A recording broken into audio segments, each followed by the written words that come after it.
Welcome back to another pen talk, and welcome back to my attempt at talking about 2018 in the world of pens. Thanks for tuning in. I mentioned before a little bit, it's really hard for me to quantify things in a calendar year. New Year's, not necessarily a day that's different than any other day of the year. Some people put certain significance on it, but I realize as my viewers probably want to see what I thought about 2018. So here I have a pen tray, the classic 19 pens in the tray. So that's why I have 19 here. I took some out, I put some in, I took some out, I put some in. So starting from left to right, we have the Carolina Charleston, which is in the matte finish. Hinze Custom's Vertex, which is a good pen. Starliner XL in the brushed aluminum, which really surprised me. A Hinze Elementar, which is the largest pen in this group. Has some very nice features to it. The Moonman M100 in the sand something or other finish. And to me, the surprise hit of 2018 are these Jinhao 51As, which this one has a hooded nib, this one has a standard number 5 nib in it. Great acrylics. I haven't done a video on this one, it's in the works. This one has that custom nib by Mabie, which is phenomenal. You might be surprised to see the Smurfs, the Like Smurfs pen here. It is an interesting looking pen. Resin is nice, but I put a stub nib in there and I'm thoroughly impressed. And this one is representing all of the 992s and all of the other really inexpensive, under $2 Chinese pens that have phenomenal nibs in them that you can get from a 0.7 to a 2.9. You can buy a whole series for under $10. There is nothing else that compares to this. If you enjoy writing, if you enjoy using different nibs, if you enjoy laying down a lot of ink, you can't beat those. And the Moonman Wancai. Now, I had to make a selection between this and the Marupu pen, which is a little bit longer but a little bit thinner. But this to me is a pen I can use day in and day out, throw it in my pocket. It has continued to perform well since the day I first inked it up, and it still has the ink in it from day one. I needed to include one Like Alpha, so I chose this one just because of the acetate resin. A great pen, writes all the time. Uncap it, you write with it. It has a bent nib, obviously, because the Like bent nib is one of my top 5 nibs of 2018. Here we have the Stipula Passaporto Stealth. Got mixed reviews. A lot of people liked it, didn't like it. Most people didn't like it. But I've used this pen regularly since I got it. It has never failed to perform properly. It feels good in the hand. $40, is it a lot of money considering this pen is $12? You got to put things in perspective. It's Italian. It's unique. You don't find any other pens that look like that. So to me, that makes it a good investment. And now we come to the Moonman M1, which has grown on me. I didn't use this pen for a couple months. I uncapped it, wrote with it, and went, wow. It wrote immediately. So this brass cap, very small area, airtight, nib stays wet, writes all the time.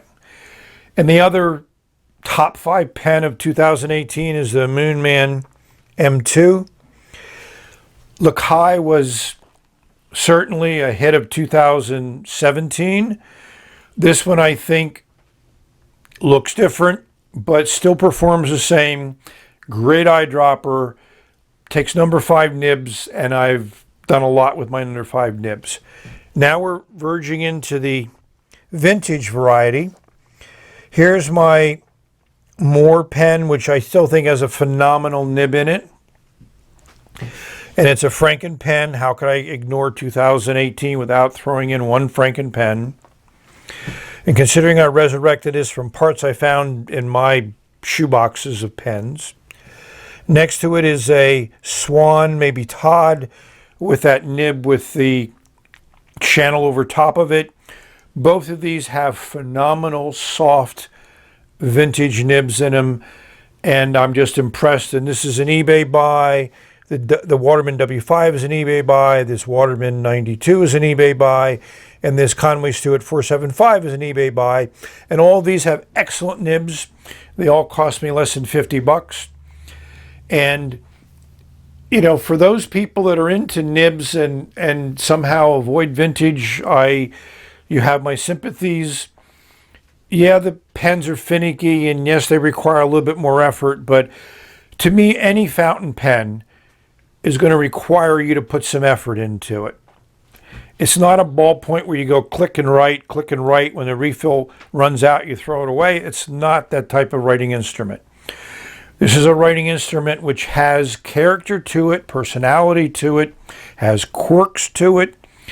So enjoy them. There's a lot of pens missing from this. I probably did like 200 reviews in 2000. No, 200's a lot. I did a lot of reviews in 2018. So, like I said, it was hard to come up with ones. I limited myself to what fitted in this tray. I'm going to write with a few of these just to show you why they're in this mix. But hopefully you enjoy these. If you want to delve into any of these, just go into Google, do a search. Most of these pens, I'm one of the main reviewers that pop up when you do a search. So I'll put a list of these pens in the description. Go to it. But I'm just saying that these are pens that I would use every day, write with every day, enjoy every day, and enjoy putting ink on paper with them.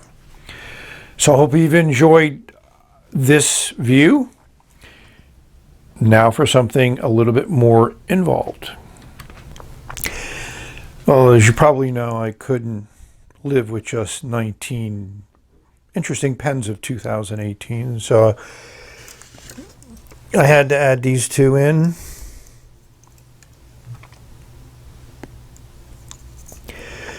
You may recognize these as 601s and 601As. This is the one with the draw filler, which works extremely well.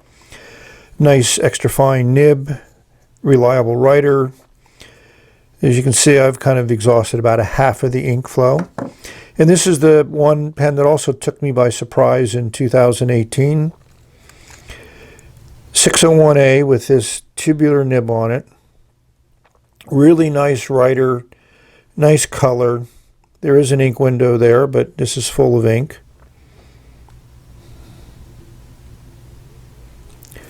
So I had to add those to this group.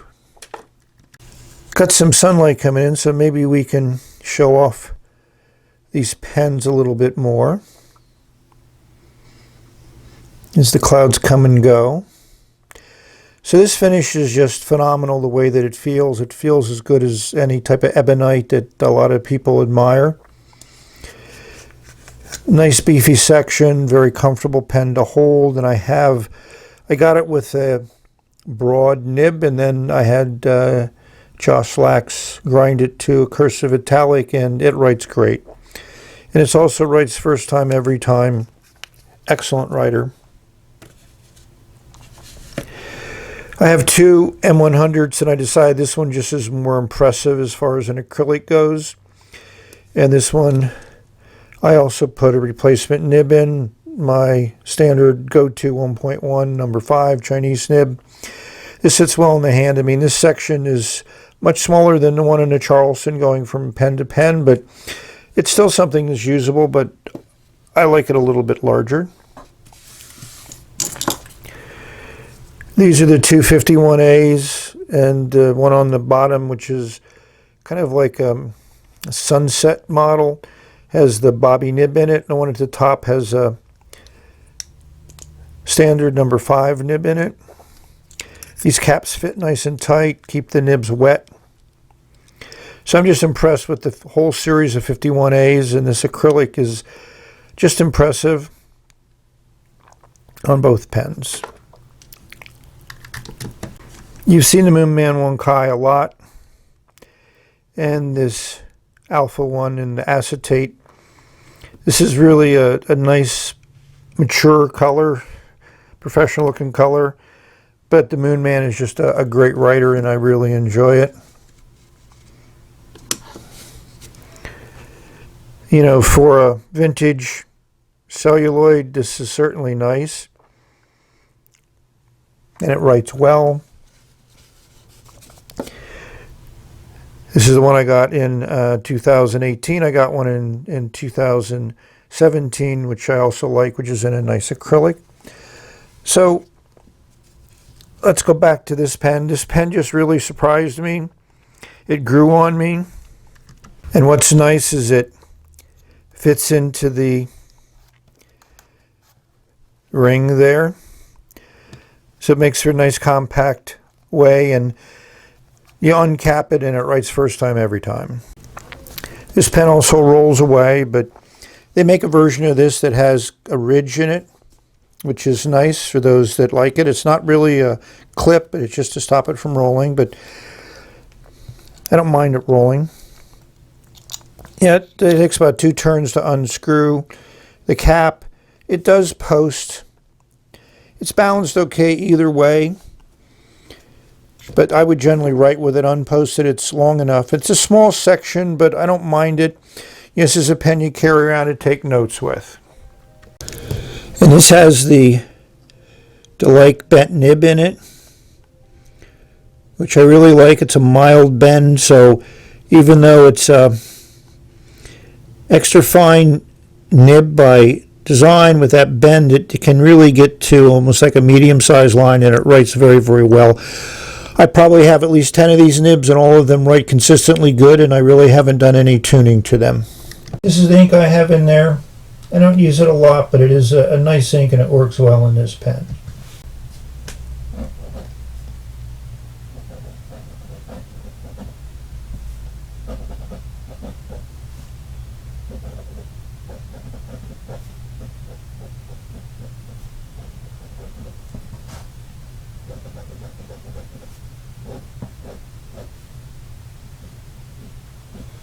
The horizontal is about 2 to 2.5 times thicker than the vertical, and the lower the angle, the wider the line. It doesn't vary as much as you might get with a zoom type nib, but it is a similar type writing. But the main thing that I enjoy about this is it's very, very smooth.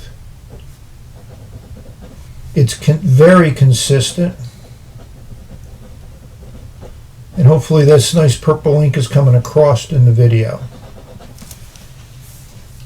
So next pen we're going to write with is the Carolina Charleston pen. It's a great design, very ergonomic. So when I went to the DC Pen Show last year, I wanted to get handmade pens, and Jonathan Brooks is one person I wanted to spend some time with and find a pen there that I fell in love with, and this was the one. It's a very girthy section. And this is the one I had the nib ground by Jonathan Lack, so it's a cursive italic grind on a broad nib. And I just enjoy the way it writes.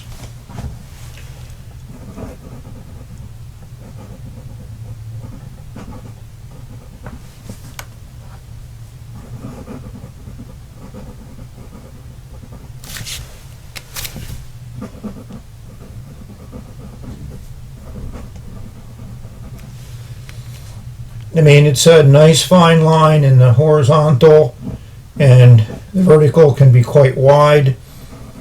You can hear the nib on the paper. It does give you feedback, but I don't mind that at all. So just a great writer, and it's a pen that I can pick up anytime and use and feel very comfortable with it. You can post it if you want. It posts relatively securely, but you know, to me, it's not a pen I would normally post. So this is a pen that surprised me at the DC show. I wasn't that aware of it from Hinze Customs, but I was just impressed with a pull-off cap at first for them. And just the way they designed this whole section with your nice ink window here. And I have a Bach fine titanium nib in there, and I just love this nib. This nib is in my top 5 nibs of 2018.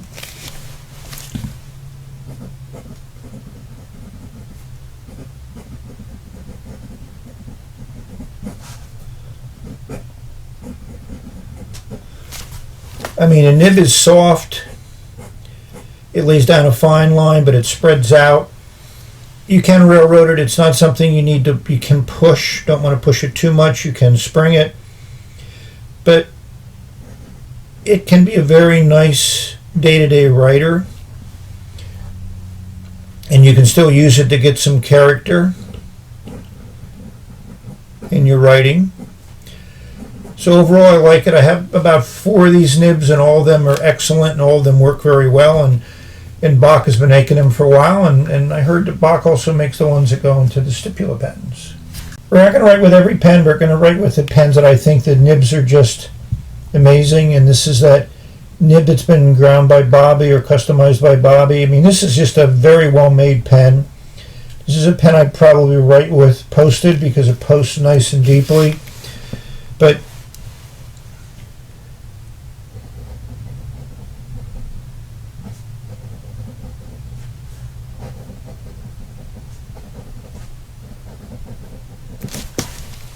hopefully you can see this. I mean, this is the smoothest of all the nibs I've written with so far. It's extremely consistent. It writes every time. You know, the horizontal's about twice as wide as the vertical, but it just is a great everyday carry. You know, it's nice to look at. It's reliable. It's durable. What else can you ask? And this Papier Plume Violet looks really nice in this nib and pen. So both of these pens have a 1.1 millimeter stub, which again is in my top 5 pen nibs of 2018. So this pen, when I first got it, I wasn't that impressed with it because of the nib that it had in it, the Delight nib. But I put in this 1.1 and I just fell in love with it.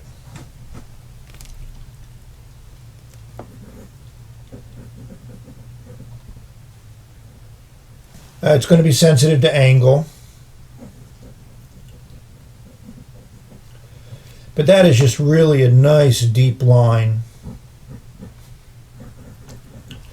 And this is KWZ turquoise, and yes, I smell it. So here's another pen under $2. Yeah, it's kind of a, you know, design that you may be familiar with from other manufacturers, but it's, let's say it's become kind of like ubiquitous. So this is also another 1.1 millimeter stub. As you can see, it's a little bit less wet than the Smurfs one. So I say that's based on feed more than anything else. And this is also the Scribes Plum Pie, which is a pigmented ink, and it's completely waterproof. And it doesn't dry as quick as the other one I have, which is Jellyfish, but it's still a great, beautiful red, and I think it works really well in this pen. And the nibs are great. So 2 top pocket pens. Yes, I do have PENBBS glitter ink in here, 277 Forgive Green. And this just has the Iroshizuku green in it. I mean, this is the first, you know, Chinese pocket pen that just really excited me. It works well. It's a good size. Yeah, obviously, you would always post this. I have the original nib in it.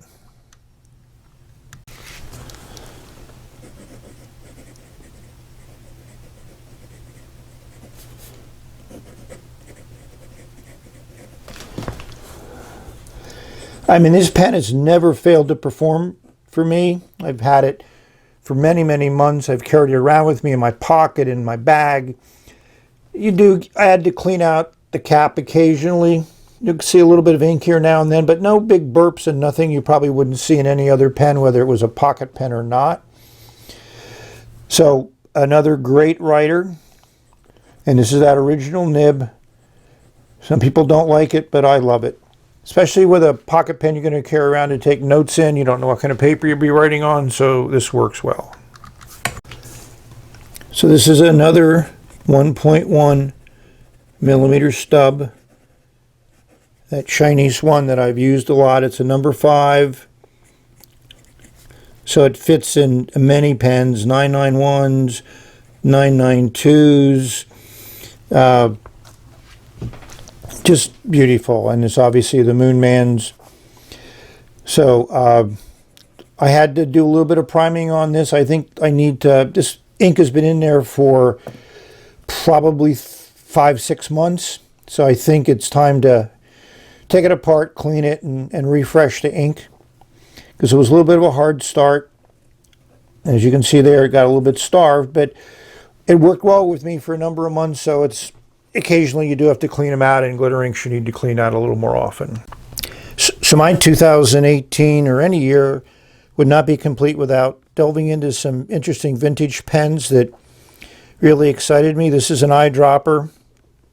It has that nib with that channel on top of it. Bought it on eBay for under $30, and it was a great buy. So this is a Swan, maybe Todd. I mean, this nib is just super soft, very easy to write with, extremely wet. I mean, it's a classic vintage flex nib. And this is Roher & Klinger Sepia. It's gotten dark sitting in here for a while. The pen required just a little bit of encouragement to get it to write. So also 2018 would not be, as you can see, that is still very wet, without a Franken pen. And this nib is, again, a classic vintage. Look at the length of those tines. So this is a Moore pen.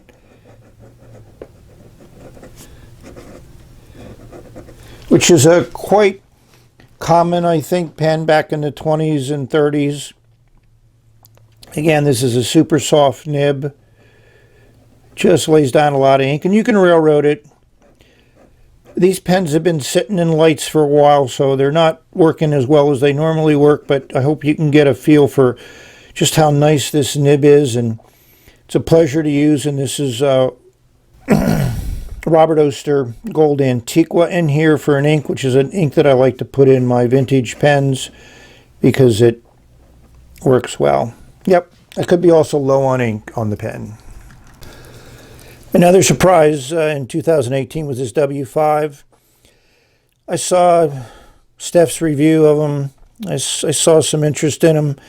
Found this on eBay for under $50 from England. Picked it up and fell in love with it.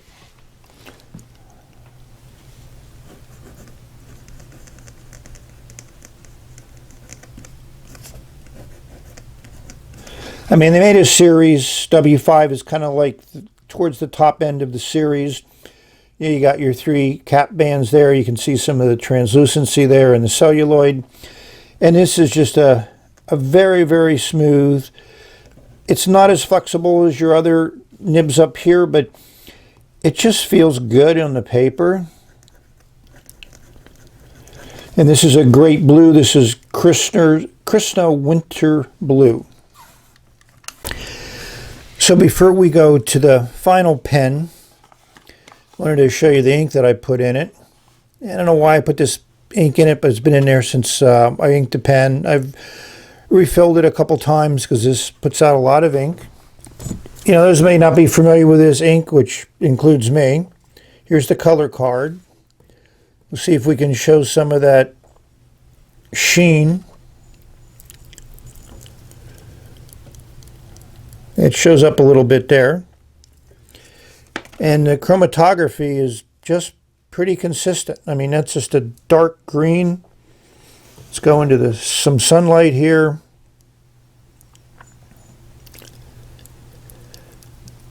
Yeah, this is that special chromatography paper. This is your classic black and gold flat top pen from the 30s. No cap band, nice ebonite, cleaned up very, very well. A lot of these Conway Stewarts that I have just hold up well over the years. It's an unscrew cap, about a turn and 1.5 turns. It posts fine. It's a light pen, so you don't mind it. But what makes this pen is when we see nib on paper.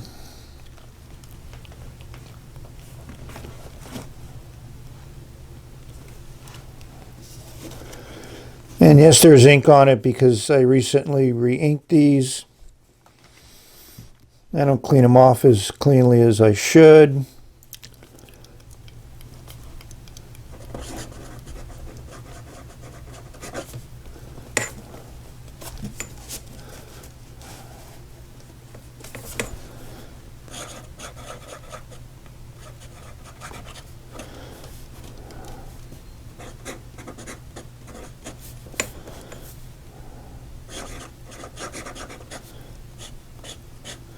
I mean, this nib is a little stubby, but it is really, really soft and just a pleasure to write with.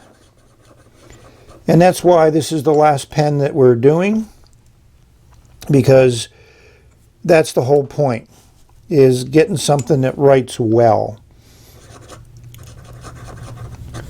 This may not be for everybody, because it is wet writer.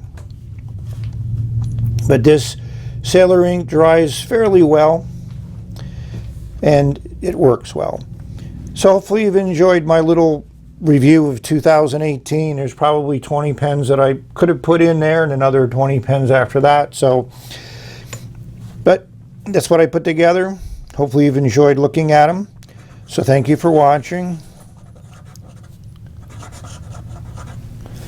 May you have many beautiful, great writing experiences in 2019. Build on your experience of 2018, or start new and start fresh and get your first pen in 2019.